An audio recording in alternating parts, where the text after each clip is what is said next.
નમસ્કાર, આપ જોઈ રહ્યા છો જેકેએસ ન્યૂઝ ગુજરાતી. વાત કરું ભાવનગર જિલ્લા પોલીસ દ્વારા ફરી એક વખત ગેરકાયદેસર નાણાં ધિરાણની વિરુદ્ધ જનસંપર્ક કરી અધિકૃત બેંકો સહિત સહકારી મંડળીઓ સાથે મળી એક લોન મેળવવાનું આયોજન કરવામાં આવ્યું છે. ભાવનગર જિલ્લા પોલીસ દ્વારા ફરી એક વખત ગેરકાયદેસર નાણાં ધિરાણ કરનાર લોકો સામે લાલ આંખ કરી છે.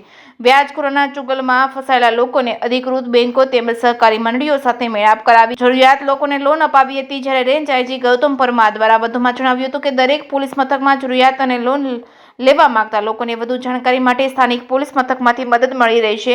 ત્યારે લોકોએ વધુમાં વધુ લાભ લેવા વિનંતી કરી છે. જ્યારે એસબીઆઈ બેંકના અધિકારીઓ દ્વારા જણાવવામાં આવ્યું હતું કે રાજ્ય સરકાર અને કેન્દ્ર સરકાર દ્વારા અનેક અલગ અલગ યોજના થકી ખૂબ જ સહેલાઈથી લોન મળી શકે છે. માટે તમામ જરૂરિયાત ધરાવતા નાગરિકોએ તમામ નજીકની બેંક શાખાનો સંપર્ક કરવા જણાવ્યું હતું. જેકેએસ ન્યૂઝ ગુજરાતી સાથે હિરેન ભાયાણી, ભાવનગર.